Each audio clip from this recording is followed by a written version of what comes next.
So, welcome to another episode of the Rest and Recovery podcast. With me is Mr. Neil Cannon. Neil's a best-selling author, speaker, coach, nutritional health professional, and another podcast host like myself. So, welcome, Neil. Appreciate you joining me. Thank you, Scott. It's an honor to be on your podcast. Appreciate it. Yeah, it's great to get linked up. And as I was kind of learning more and more about you, and I really like the name of your recent book, The Vitality Secret. And I don't know, that's a word that I like. It seems to get some recent momentum. And I just think it encapsulates, I think, what everyone's goal is from a health perspective is how we want to feel. But how did you kind of come up with the concept of the book, and what was the kind of the origination story? Oh, there it is. Yeah, I just happen to have it here. Coincidentally, I'm in the UK. Right? Yeah. Yes. So what's my origin story? Great question. As I'm sure you're familiar, most people, in fact, everyone I know, without exception, who works in holistic health comes with their own story of recovery or healing. And that's kind of caused them to kind of change their path. And that's exactly what happened with me. I didn't used to be in health. And I actually had eczema for the best part of 30 years. And I was always given these, since being a toddler, and I was always given these symptom masking treatments, which comprised steroid creams, antibiotics if it got really bad, prescription moisturizers. The steroid creams have left pigmentation on my skin. I don't know if you can see that. Oh, wow. But it's too many steroids or too much steroid use does that. And that's what's happened with me. But, other people have suffered way more than I have. And it wasn't until my father suffered a stroke, interestingly, that I really started to look at what was the cause of my eczema. Because I remember him being diagnosed a few years prior to his stroke with something called chronic inflammation. Mm-hmm. And his sister told him this, who was a naturopathic doctor. And I don't know why I remember this so well, but I know where we were standing in the family home. And he was making tea, I think. And he just said, I've got chronic inflammation, whatever that is. And then a few years later, he had this stroke. And I remember just thinking, I'm sure this was unnecessary. I'm sure his stroke was avoidable. I had this kind of inner knowing that he didn't have to suffer this stroke. And I went on a bit of a mission, a bit of a quest, a research quest, to really find out what chronic inflammation was.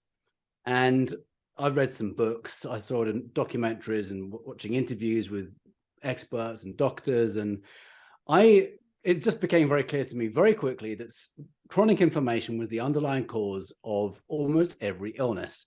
So the underlying cause of the hypertension he had that led to the stroke, and also the asthma he'd had since 12, which is a fully reversible condition, and also the eczema I'd had since being a toddler. So long story short, I changed my diet and lifestyle, and very quickly my eczema went away. I can't say it's quote unquote cured, because cured suggests it will never come back. Right. Now, I just consider eczema as a symptom. So if it comes back, it means for some reason I've got some kind of toxicity in my body, or some emotions going on that I'm not dealing with. Something's off, right? Something's off, exactly. Something's off. So I just consider it like a warning light in the car saying, hey, Neil, check in, what's going on? Anyway, that's my backstory. And I decided to focus my book on revealing really what chronic inflammation is. That's what the Vitality Secret is really about. It's talking about what inflammation is, how it's the underlying cause of almost every chronic illness, some blood tests you can take very quickly to determine whether you have it or not, and then how to go about it, predominantly with nutrition and exercise and managing stress and other things like grounding. But the book that I'm launching in a few months goes much more into depth across the 4 pillars of vitality. And that I appreciate you sharing your backstory. I was similar. It's kind of how I launched the podcast as well, was my own personal story. But so it's interesting when your dad's comment, and I appreciate the proper British, making his tea. Gotta plug that. Yeah, I wasn't on purpose. Yeah, proper tea. But he said chronic inflammation, whatever that was, or whatever that is, you know what I mean? And it feels like the same thing, that it means something, but it means everything, but nothing at the same time. It's like, oh yeah, I've got chronic inflammation. Yeah. Okay, what does that mean? And then I think with it seems like, and maybe you can keep me honest, our modern society of medicine has gotten so diagnostic driven that we end up identifying with that. And then we just, oh, I've got chronic inflammation and it's a part of it.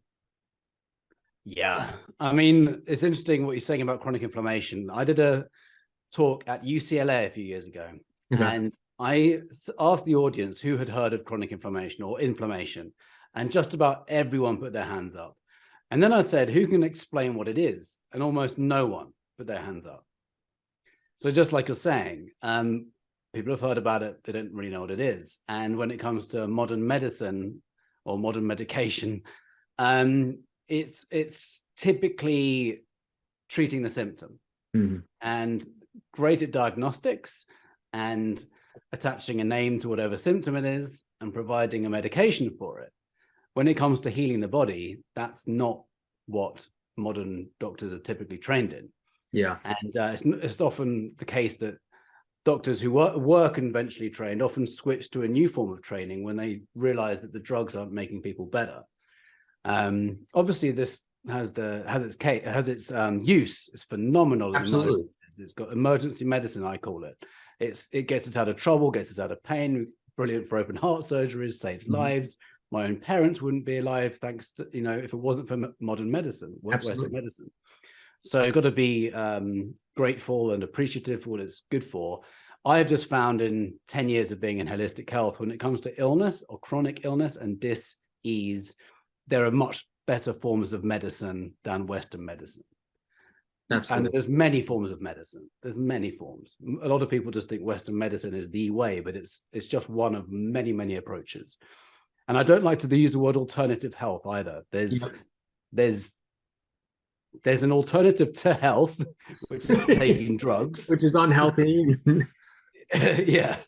But alternative health is just a misnomer, in my opinion. What do they even mean by that? Because in my view, people who have reversed incurable illnesses according to Western medicine, that's what my podcast is about. Yeah. And also myself, I coach people to reverse what they often think of as incurable or genetic diseases. They don't do that by taking drugs. They do it by getting to the cause of the illness and allowing the body to heal itself and exploring ways of medicine that enable the body to heal itself. Mm-hmm. So you're a firm believer that, I think I heard the book recently, Body Keeps the Score, but, our body has the ability to heal itself when given the opportunity. 100%. It's a phenomenally powerful healing machine. It's always healing. If you think about it, when you cut an arm, I like to use this analogy, you cut yourself, you can virtually watch the skin heal. Like over a day or two, it's gone. You can virtually see that happen. I mean, how cool is that? Yeah. That's indicative of what happens with every organ. Skin is an organ. We have other organs. Other organs can rebuild. And they will rebuild. And this is the science of epigenetics, provided we create the environment within the body which is conducive to healing. And what that means, in my view, is pretty much stepping out of the way.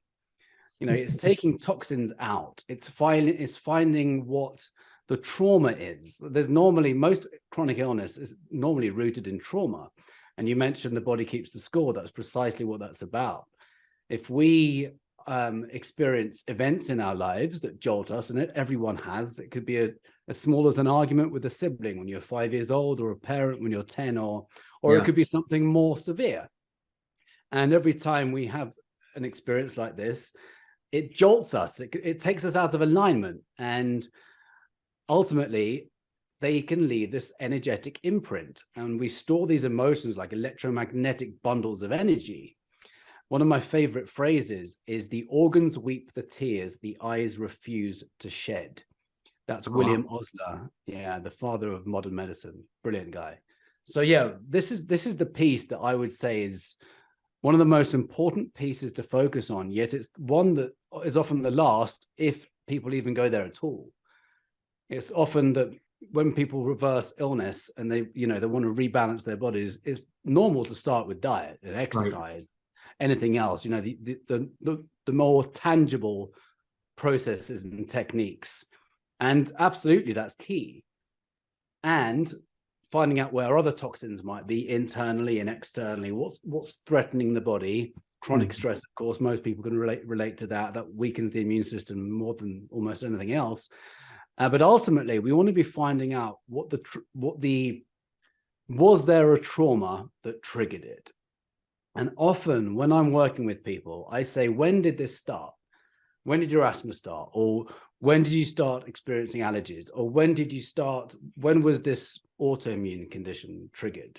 And a lot of the time people can relate that to an event or a series of events in that year or very near to that. And it's like it weakens the body. So yes, it's really going back to your statement, the body keeps the score. It does. And I think the way to go about holistic health and healing recovery is to find out where the body is out of balance, what's caused that imbalance, and then kind of become a problem solver. And I use the term reverse engineer. Okay. We can reverse engineer why the body's fallen out of balance. And it can actually be quite a fun process. It doesn't have to be a chore. It doesn't have to be this, horrendous process. It could actually be quite fun. That's why I talk about a vitality journey. And then it's often ongoing. It's not just do once, never again. One and done. Yeah, exactly. It's like a new way of life. So a lot of people.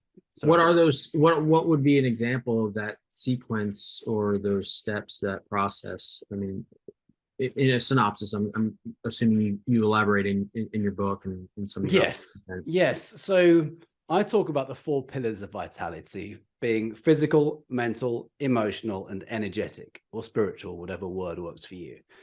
So the physical is where most people start, and it's the most tangible, and you can often get results very quickly. A lot of people can reverse symptoms purely by changing their diet. So we do start with diet. We go anti-inflammatory, heal the gut, take out the toxins, put the fuel in. A lot of people are malnourished in cell fuel. They don't think about their bodies as needing essential fuels. Very basically, we need oxygen, first and foremost. We need water, purest of water money can buy, nutrients, which means not fake food, nothing processed, nothing genetically modified, which messes with the nature codes. And we need to be able to detoxify our cells to enable our cells to be healthy. And then we need basic things like sleep, and we need to be grounded. We need to get sunlight, but really kind of being simple as we can with this. I like to really kind of simplify everything because I think it's been overcomplicated. So that's where we'd normally start. But if a client comes to me and they say, look, I've got diet dialed in, I've anti-inflammatory this, I'm moving all the time, I've got a great exercise regime, I'm doing yoga, I drink vegetable juices every day, I'm in the sun, I'm cold plunging, whatever they're doing. Some people have that stuff dialed in and they just want focus with the mental piece or the emotional piece. And I'll come on to those pillars in a second, or the energetic piece. So, but yes, to start off with, we do the diet, we clean up the diet, anti-inflammatory, get moving, internal toxins. Could there be any toxins in the body causing my body to be out of balance? Are there toxins external to me? Am I sleeping next to a Wi-Fi router, or is there a cell phone tower just next to my head? Or am I living on a chemical plant? There's just finding out what toxins might be surrounding your home. Yeah. Which is huge. Yeah, and it's amazing that was a bit my journey, is realizing how unaware that I was just going about life, and I just ate food because I was hungry, so I ate whatever was in proximity. I didn't think much about it other than likes and dislikes, and very simplistic, and not realizing an hour or two later the way I felt was a direct correlation to the meal I had. Right. And, yeah. It's interesting. You speak to, you hear awareness. That word awareness seems, or acknowledging at least, the impact that something could be impacting you, or recognizing that. So, yeah. May I ask what your symptom was, or what you were experiencing? So, for me, I realized gluten was a problem. Yeah. And it was accidental. We did it for my daughter because of some of her health challenges, and my wife had done some research, and then we went off in the household for everybody. And then, I flip-flopped and ended up getting frustrated and was like, I want some pizza. And I had pizza, and then I was like, I felt horrible. And it was these symptoms that for me, suddenly gave me like this flashback to much of my life of having these random symptoms of feeling ill and bloated or irritable bowel, or even from eating the food, a sense of not drunkenness, but like I'd had an alcoholic beverage or two from having gluten. And so that's kind of one of the big things that started me down a particular journey. Nice. Yeah, it's amazing how many people are gluten intolerant. Yeah. They'll take an allergy test though, but it won't show up. But then they stop eating it, and then miraculous things happen in the body. Right. Right. I was once told by a pretty amazing doctor that most illnesses can be reversed by, or most challenges could be eradicated by eradicating gluten, dairy, and sugar. Like if people just did those three things or replaced them, I like to think about replacing them, right, rather than quitting, or otherwise, because that's a giant sacrifice. So that's normally where we start with my clients, particularly in America. The gluten's been messed with. It's nothing like its original form. It's gone through a process called mutagenesis, where the original form of wheat would be about 1 meter high. The crop would be about 1 meter high. Now we have dwarf crops.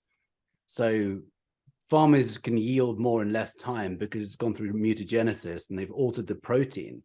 So that's great for the agricultural industry, horrific for the gut. Right. Yeah. And so you're from overseas. You live you're from England originally? Yes, originally. Yep. And live in Mexico. So with your travels and whatnot, is that the same globally, or is that more of a US based? Do you have any idea on the good question. You've probably come across this yourself. Some people can have gluten in, say, Italy or France and be totally fine, and they go to America and they get bloated or get other kind of symptoms. And a lot of people I've spoken with can relate to this. There's something that's been done in America that just isn't cool with the gluten. That's not to say we don't have problems in Europe, but I would say that it is cleaner typically in, for example, Italy and France.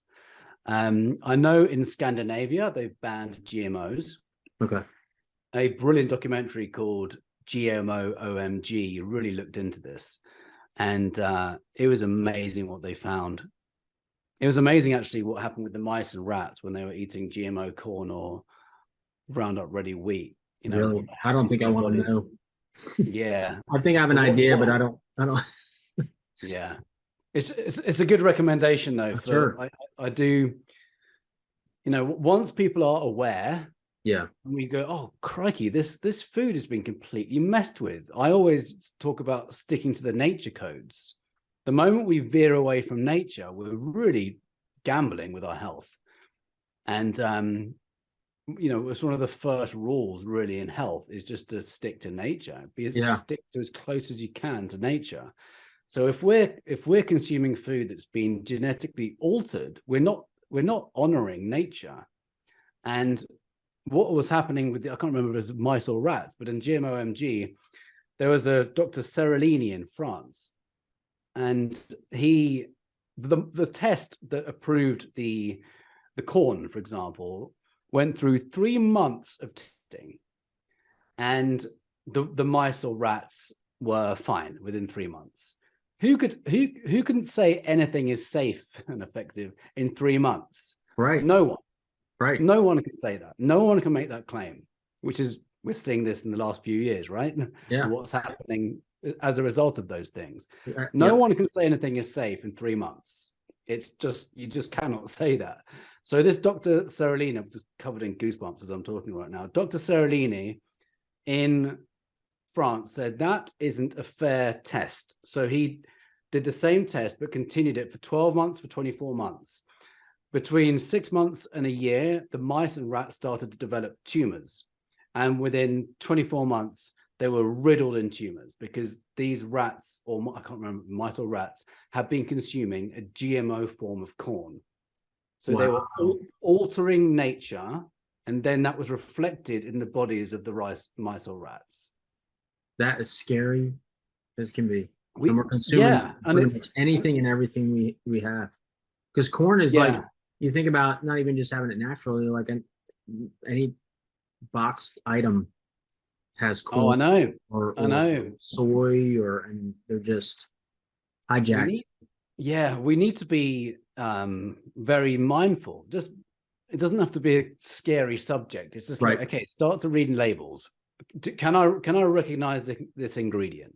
You know, can I pronounce this ingredient? If you can't pronounce an ingredient, the chances are your body's not going to know how to deal with it. There's a hashtag that I like, which is if you don't recognize an ingredient, your body won't either.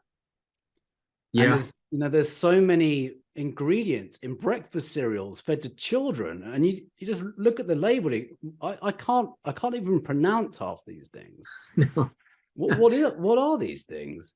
And that's not just breakfast cereals, that goes beyond. And we just want to get as clean as we can. And it doesn't take much. It doesn't have to be a huge stress. We just have to be mindful and be more kind of think, right, what's natural? What's natural? Yeah. What's natural? What's natural? What's natural? So do you have a recommended like methodology or approach?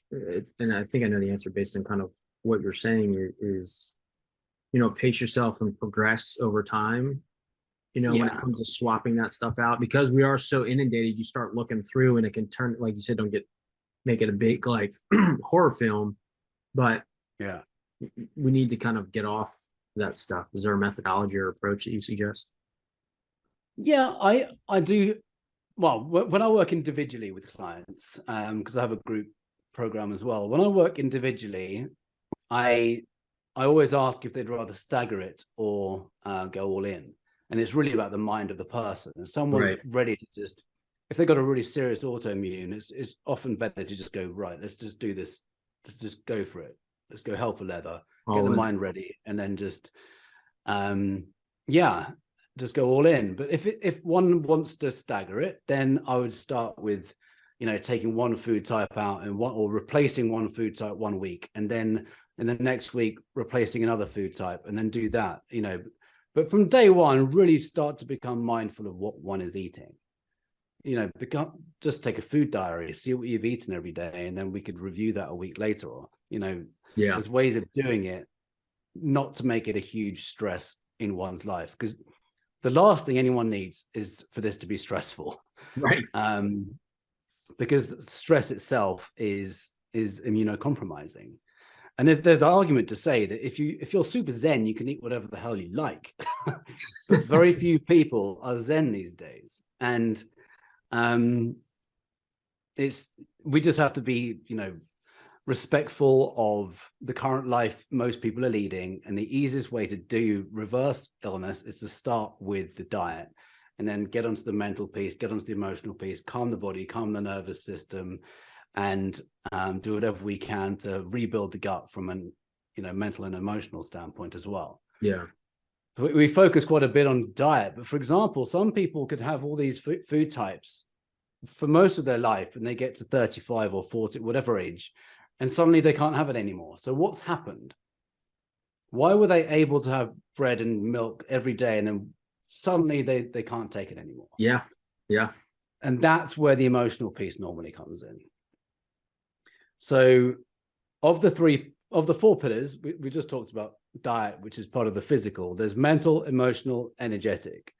The mental piece is huge. Just, the psychology of committing to one's health and vitality first and foremost, and why we want it, and getting clear on your why, getting clear on a vision, getting inspired by something rather than motivated by something, because I find inspiration is way more fun. And it's like a pull force, because motivation, we tend to kind of have to push ourselves and kick ourselves into action. Yeah. Inspirations about getting pulled forward by this vision that is so compelling, so exciting, that we just want to jump out of bed in the morning and just do it. And another piece about the mental bit is getting clear on our thoughts and our beliefs and really becoming conscious of them. Yeah. Because you actually alluded to this earlier, right at the beginning. You said we can become attached to identities. Yes. And become attached to the labels that are often associated or assigned to us. If I work with someone who has, I don't know, pick an honest, any honest, eczema, because that was my major thing for 30 years. I say to people, stop using that word, stop becoming used to making a claim like it's yours. Don't stop saying it's my eczema, because it's not. It's a symptom you're experiencing. So the mind-body connection is so powerful. We know about the placebo effect.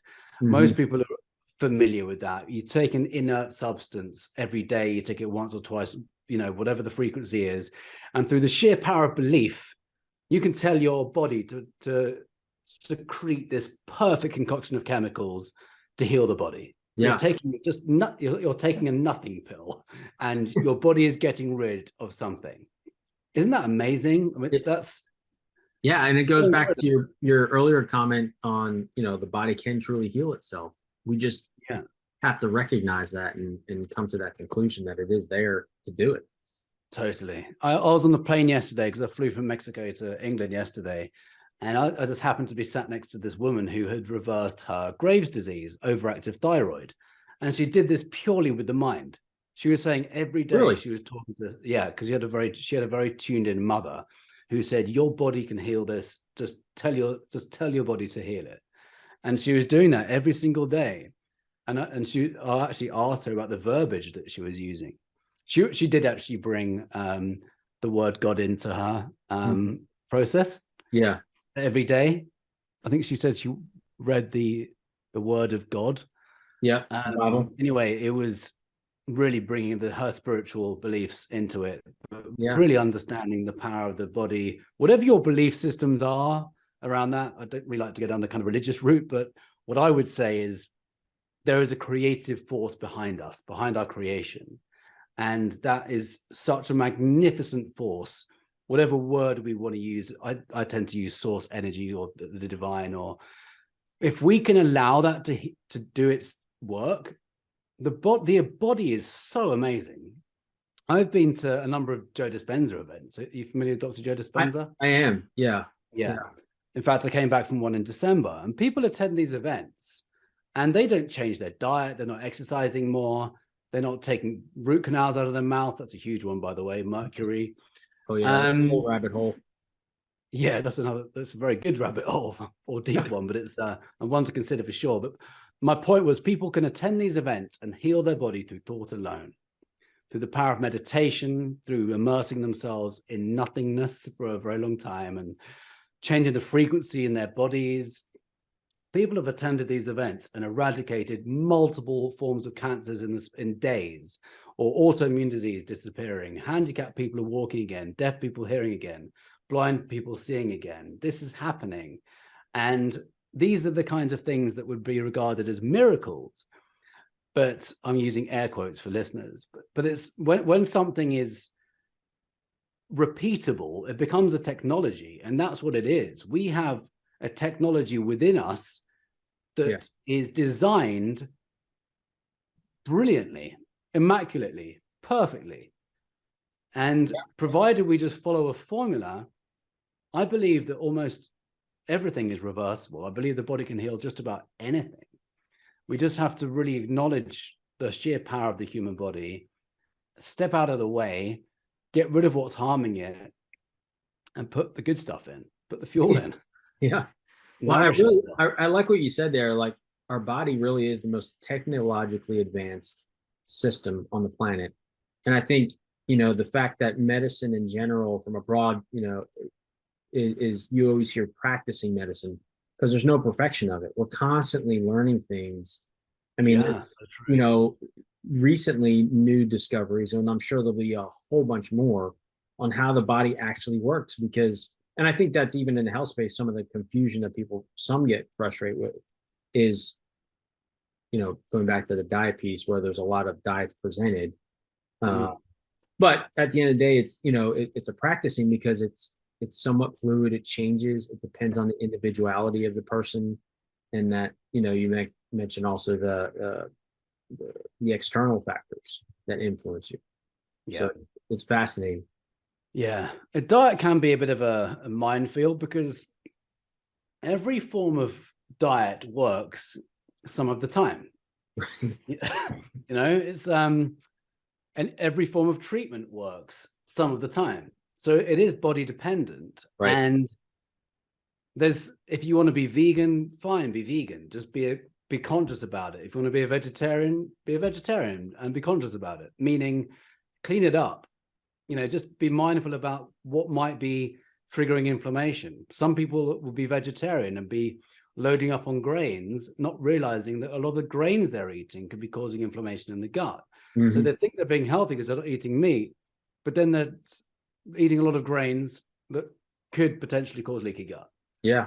A lot of vegans are the same, might eat too many grains. So across the board, I have found whether you're vegan or vegetarian or meat or fish eater, grain-free works very well when it comes to diet.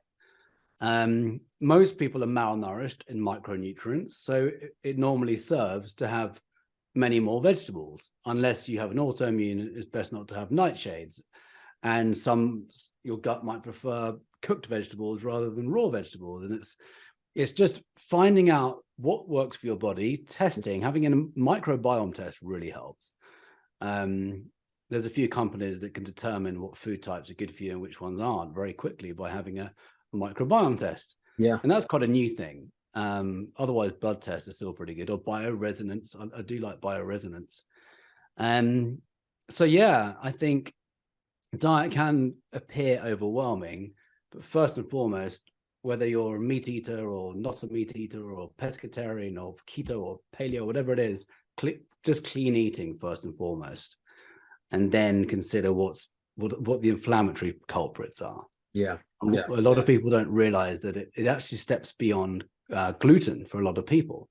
Some people just can benefit, not maybe forever, but if one is wanting to reverse an autoimmune or cancer or something, it's worth considering grain-free.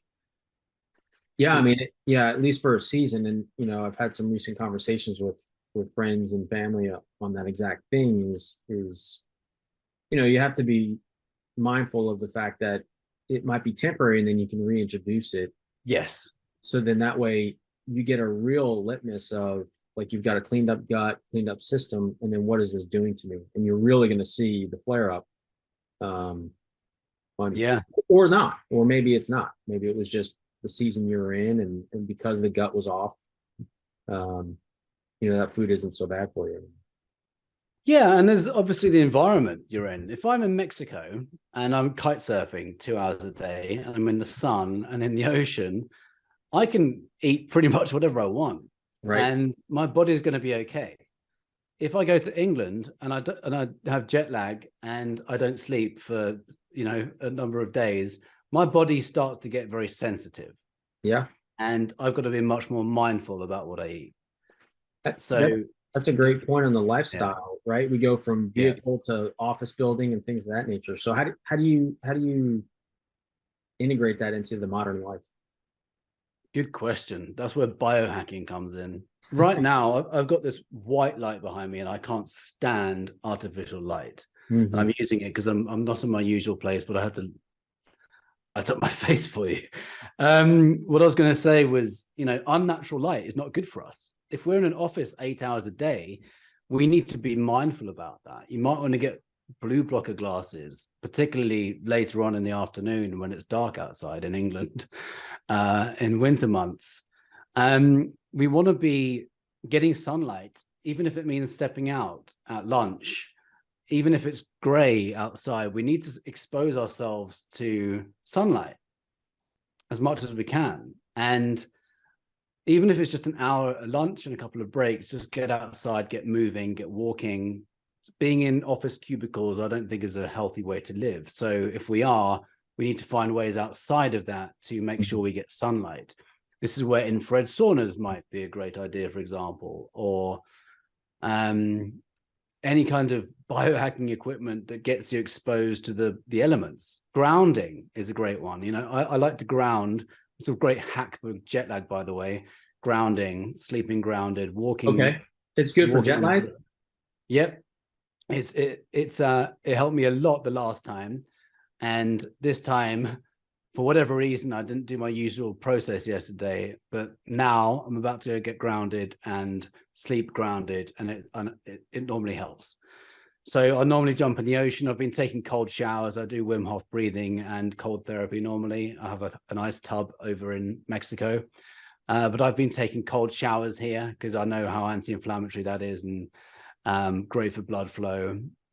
But yeah, I'll often jump in the ocean, and that's a great way to get grounded. I do that anyway, but with jet lag, the extra grounding is very, very important.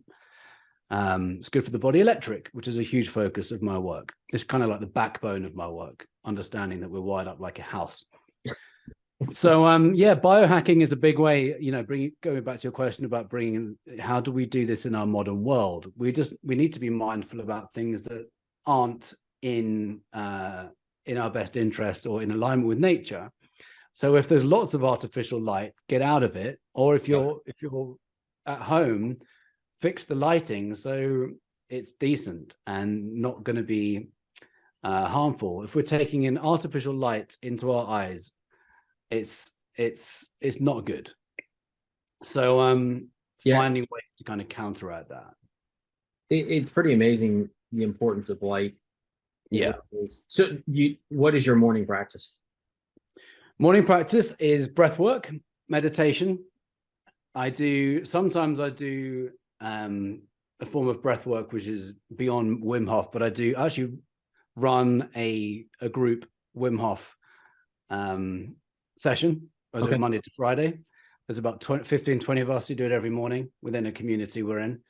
And it's just a really great way of just getting grounded, like mentally and emotionally.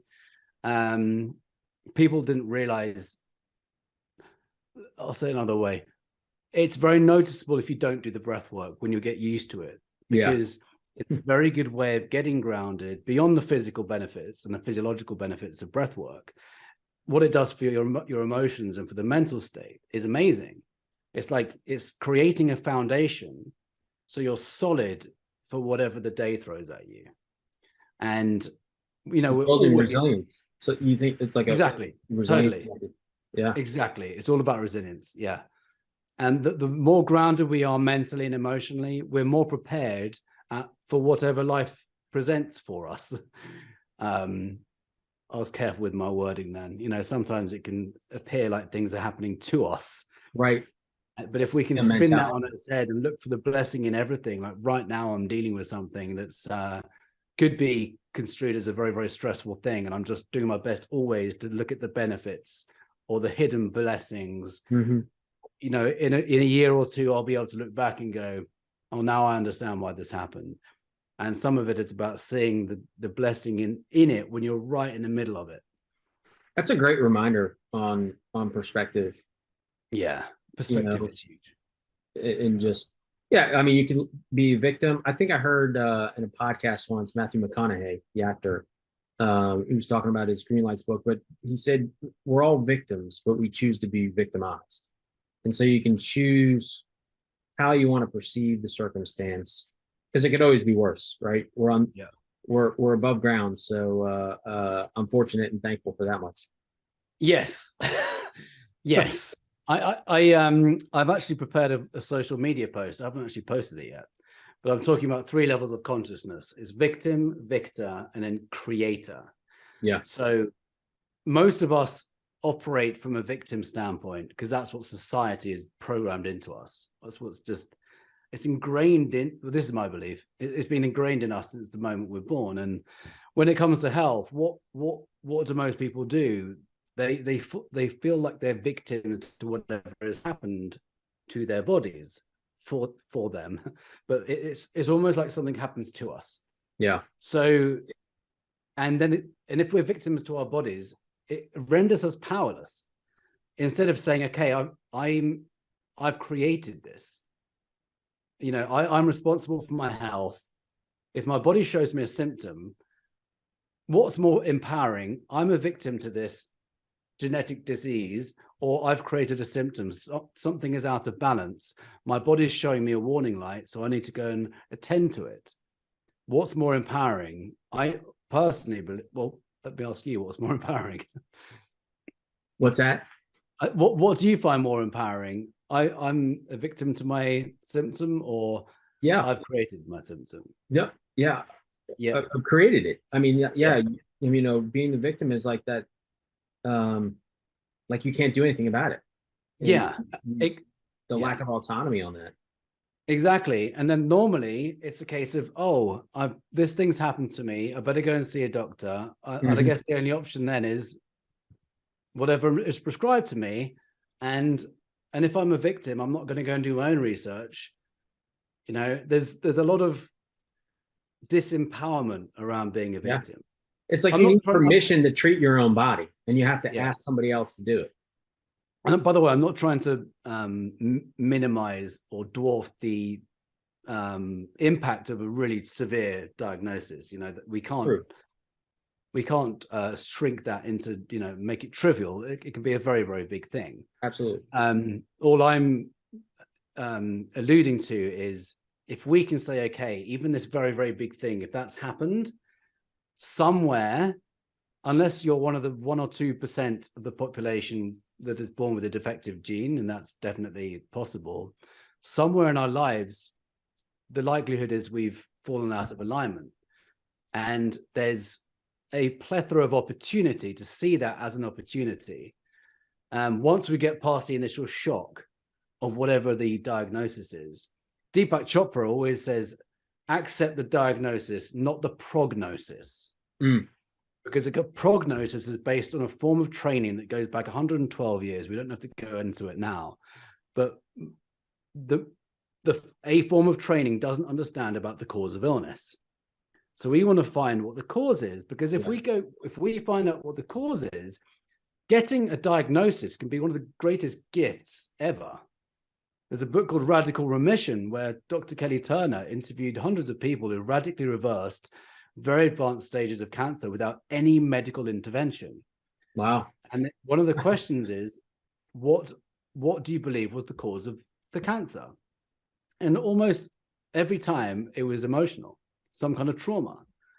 And it was interesting reading Amazon reviews on this book, because some people don't like that question. Yeah. And I believe some people don't like the question because it puts the responsibility on the person who received that diagnosis. And I get it, because it's so shocking. Society's programmed us to be in a fearful state around various illnesses. And therefore, because we've had 30, 40, 50 years, however old we are, years worth of programming around, let's say, the cancer topic, there's so much fear there that the response is so almost, you know, it's guaranteed to put people into a very fearful state. Right. However, if we can just say, okay, there's the diagnosis, there's a whole plethora of other forms of medicine out there. I'm going to go on a journey now to figure out what the cause is, figure out, you know, is there some kind of trauma? Is there a major toxin in my life? What has caused my body to go out of balance? It gives us way more power, and it's way beyond diet, by the way. We've heard, you know, reading the mainstream media about various celebrities juice dieting or going raw vegan and they still died or something. Or the new bug diet. Sorry? New bug diet. Yeah. And there was, you know, they'll paint the picture like it doesn't work, but we'll never know the full story. Right. People who I know who reverse incurable things they address every pillar. So back to the victim thing and the responsibility thing. Definitely, you know, some diagnoses are way more severe than others. And I just want to say, I wholeheartedly believe that the vast majority of illnesses are fully reversible. And in the book Radical Remission, many cancer survivors who did this holistically said, cancer saved my life. Wow. Or because they would never have had their awakening if it wasn't for the cancer. Yeah. One of my latest book that's going to be out in a few months, I've actually used this quote, or I've asked the question, in fact, could illness be the gateway to consciousness?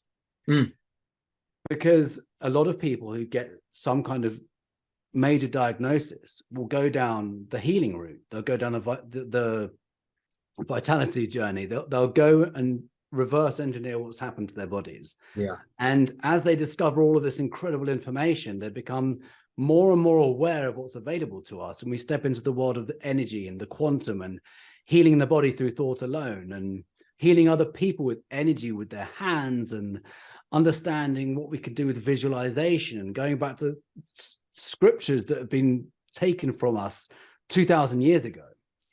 There's all of this information. You'll discover Gaia, for example. Are you familiar with Gaia? Loosely. Yeah. And there's so much stuff there about the powers of the human body and our superhuman powers. We'll never see that by watching the mainstream media and watching inane television. And what often people do is they just kind of move away from that, or they limit it.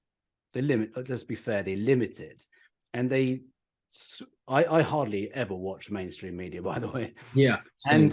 And I have my own, I choose what I want to program myself with. And I like to look at stuff that's mind expanding, looking at, there's a whole series on psychedelics and healing the body with, psilocybin and ayahuasca and MDMA. And there's so much stuff that's available to us that most people aren't aware of. Right. So getting an illness can actually become a really enlightening journey where people literally have an increase in consciousness. And it gets to, it's almost like a reward. Yeah. When you go, yeah. That's an interesting point, because we even started the conversation on your own personal journey, mine as well, is I went down a new rabbit hole because of the challenges, and you had to seek it out on your own. Yeah. And it can, yeah, it can be lonely, I guess, unless you have your support team. So right. I think having a support team is really important.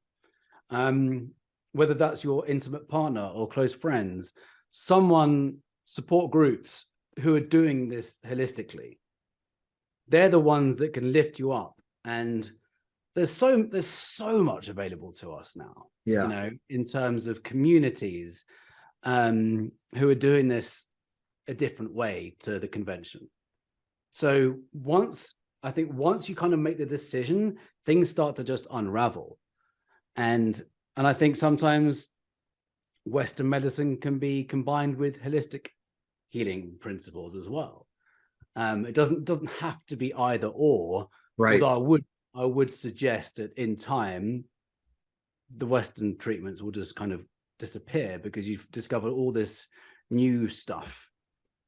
Someone very close to me in my family has just been diagnosed with Graves' disease. So she said, "What do you know about that?" And this is an overactive thyroid, and I recommended her immediately. I'll say it now. A book called it's called The Autoimmune Solution by Dr. Amy Myers. I also featured it in my book. This woman was conventionally trained. Dr. Amy Myers was conventionally trained, and she got Graves. She irradiated her thyroid, destroyed it. Thanks to Western medicine, that's what they do. They destroy the organ and then put you on hormonal medication for the rest of your life. That is the approach for Western medicine. Yeah, take it out. Then they either take it out or they normally destroy it. So they irradiate it. And then she got retrained in functional medicine. I love this story because she retrained. Functional medicine is a form of medicine that helps you get to the cause. She then realized, oh my goodness, I didn't have to have my thyroid destroyed. All I had to do was heal my gut. So she still does that for herself, even though she hasn't got a thyroid anymore. But she's helped thousands and thousands of people recover from autoimmune conditions, particularly thyroid challenges. Yeah. But really, every autoimmune condition can be treated the same. So they don't have to go through this drastic procedure that Western medicine does. And that's, So you mentioned the word trauma at the beginning and how that impacts us. Like, we don't think about it. That comes to the awareness factor, but a surgery in of itself is a bit of a traumatic experience. totally. And that form of medicine is very quick to do that. Absolutely. Really quick. A cousin was recently diagnosed with a form of cancer thanks to something that's been put into her body in the last couple of years, and they're calling them turbo cancers in the holistic space. And they, removed one of the breasts very, very quickly. And I was really trying to pause. I was like, whoa, slow down.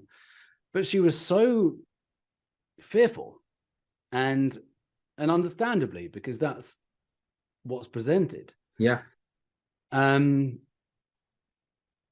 I believe wholeheartedly there was another way to go around it. I hope she doesn't mind me sharing this, but it's there's so much hope for people who have received some kind of diagnostic or diagnosis that most people aren't aware of. And it does take courage, in fairness, to go on your own healing journey. It takes a lot of courage. Yeah. It's just, what would you rather? If I were to get the big C diagnosis, one question I'd ask is, okay, how long do I have to play around with this? Yeah. How long do I have to explore this myself before I have to, when does it get really dangerous? Right. And then I'd go and invest a lot of time learning about what cancer is. I'd watch the 9-part documentary series called The Truth About Cancer. I'd read Radical Remission. I'd read about all these people who reverse cancer without any medical intervention. What did they take? What did they do to enable them to do that? And it's ultimately tapping into your own innate intelligence as well. If the stuff resonates, I would invite one to pursue that route, providing they're not putting themselves at risk. And maybe this person I was just talking about just considered that was too risky for her, so that was her choice, and that's fine. Everyone's on their own journey.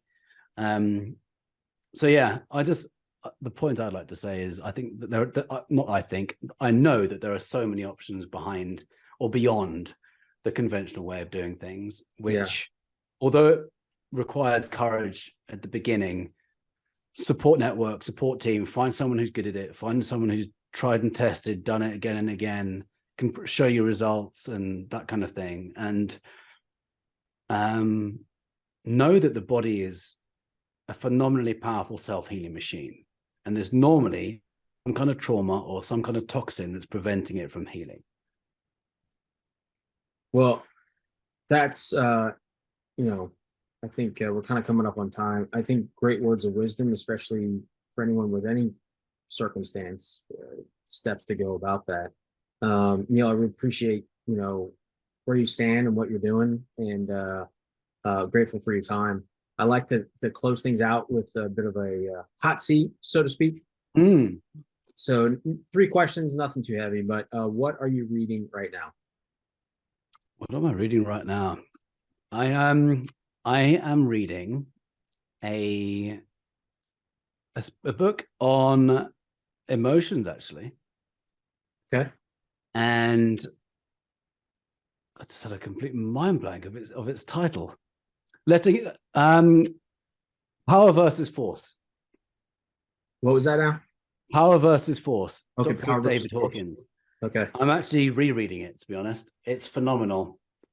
Are you familiar? I'm not. It's all around kinesiology, muscle testing the body for answers. And by the way, some of the best healers and practitioners I know use applied kinesiology to find out what the cause is of illness and what the body needs to bring it back into balance. The body keeps the score, as you were saying at the beginning. What a great way to kind of round this up. Yeah. The body literally keeps the score. And if a good kinesiologist, again, there's good ones and not good ones, but if you find a good kinesiologist who has a phenomenal track record, they can often find out where the body is out of balance and then what it needs to come back into balance again.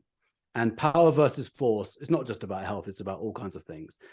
But it's a really great book, and it's almost like a journey into enlightenment in of itself. And the emotional part is interesting. He's got a chart called the scale of consciousness, where he's measured different frequencies of emotions, and it starts, right at the bottom we've got guilt and shame and fear, and at the top you have appreciation, gratitude, love, and then enlightenment. All of these frequencies of emotions, and it's very interesting knowing about frequency, because we are the body electric. We know from a body electric standpoint the characteristic of all illness is low voltage to an organ.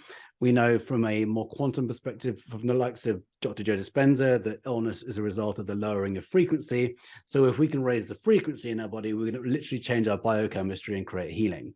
And that scale of consciousness is a really interesting chart just to have a look at, because we basically want to do what we can to live at this high frequency state and get rid of anything which is keeping us low frequency, which is typically trapped emotions or trauma. Wow. Interesting. Very cool. Thank you. All right. Yeah, So what are you listening to right now, be it music or podcast? I've just been sent a Dave Asprey podcast, interestingly, on a very powerful way to release trauma. Because I posted on social media 2 weeks ago, the posts, I called it "The Organs Weep, the Tears the Eyes Refuse to Shed," and then it got a bunch of comments, and one of my friends recommended this podcast, which I'm about to listen to, because I've done a lot of trauma release myself over the years, and I think there's still more to go. So I'm going to explore this one. Awesome. I'll have to check it out. I do like to listen to his podcast every once in a while. So last one, what is your go-to rest and recovery method? Meditation. Okay. Other than I can't beat exercise if I'm ever needing a reboot, but that's not really rest and recovery. So I would say meditation. I can have a reboot in 30 minutes to an hour. I do love the Joe Dispenza meditations. Right now I was struggling to sleep in the middle of the night, and I did a meditation to kind of quieten and reset the nervous system, and it worked a treat. Yeah. That's a good reminder. I've been struggling with some sleep late nights. Could be other things, but my whole lifestyle seems like it's shifted an hour, and it's not really conducive. So and I struggle falling asleep. So I may have to take a look at some of those practices again. Yeah, I highly recommend it. It's if I knew meditation practices back in the day, I had really bad insomnia when I was in my late 20s. I had it for about 16 months doing a job I really didn't like. That was a symptom my body was telling me, you're in the wrong job. And yeah, if I knew about meditation then, I think I'd have suffered much less. Yeah. And heart and brain coherence. Are you familiar with heart and brain coherence? No, that's a new one to me. I've written about this in my latest book. It's Heart Math Institute has been studying the heart-brain connection since the 90s, I think, certainly for around 30 years. And they've got the science of what happens in the body when we're in a coherent state between the heart and the brain. We know the brain the heart in of itself is a brain, 40,000 sensory neurites in the heart. And if we create a coherent state between our hearts and our brains, we change our biochemistry, we improve the immune system, we actually secrete a whole different concoction of chemicals in the body when we're in a high frequency coherent state. Wow. So you can do a heart and brain coherent meditation, which takes 5 to 7 minutes, if you like. And it's a really wonderful way to change the state of mind, take you away from fight or flight and into relax, regenerate, repair, parasympathetic. Wow. That's pretty interesting. To me, it seems like even in especially in our modern society, that would be such a critical tool because we have so many things that are just these low drag, I'll call them stress vampires, that just kind of add up, almost like a pennies out of dollars, right? These little things that just after a while would just mount up to significant stressors and put us in a bad bind. Yeah. And then it goes back to what you were saying earlier about perspective, because it's always our choice how we react to anything. And I wasn't taught any of these tools, by the way, growing up. I just threw myself at various transformational programs and the likes of Tony Robbins, and read a lot of psychology particularly when I was going through a tough time 10 years or so ago. And it's often crisis that puts us into a new way of doing things, isn't it? Yeah. And I was never taught these emotional intelligence tools. I didn't know that I was in control of my thoughts or my emotions. I was pretty much a victim to everything. So when we know that our life enjoyment is really based around our perception of our world around us, Mm-hmm. it changes everything. You can have two people in a traffic jam, and one person can be two people can respond very differently to exactly the same external circumstance. One person could be super chilled in a traffic jam and call their boss, tell them they're going to be late for work, and relax and listen to music or a podcast, your podcast, Vitality Secret podcast. Yeah. And just chill out, and then nothing happens with their nervous system. Someone else is in exactly the same traffic jam, also late for work, start swearing, weaving in and out of traffic, causing road rage. You can see the veins popping out of their foreheads and their necks. Right. You know what's happening in that body. Yep. Not good things. So that's purely a reaction. I'm using just a very simple, extreme example of how two people can respond to the same external circumstance. One of my favorite definitions of stress is it's an internal response to external strains.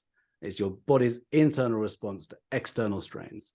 So what makes people reactive and people less reactive? That's when you start peeling back the layers of the onion and you find the unresolved trauma is what's causing people to be overreactive. PTSD, we know that PTSD leads to being overreactive. Yeah. So what can we do to get the PTSD sorted? Peel back the layers of the onion and do somatic emotional release. There's many ways of doing it, but we're going down another rabbit hole. That's a whole nother podcast episode. Yeah, exactly. So, well, I appreciate that last little bit though. So how can folks find you? And what's the title of your new book? I don't remember catching that. Yeah, the new book will be called The Vitality Code, and that'll be out hopefully in March. And they can find me to find details of that as well at vitalitysecret.com. And if you go to vitalitysecret.com/book, you can download this current one in ebook form, or it's also on Amazon. But if you download that, then you'll get notification of the next book as well, which examines the 4 pillars of vitality. You can also find me on Instagram at Neil Cannon Vitality, YouTube Neil Cannon 80, and on Facebook as well, but probably Instagram's best right now. Okay, great. All those links are available on my website. Well, thank you, sir. Appreciate your time, insights, and expertise, and take care. Thank you so much, Scott. It's been an honor being on your show.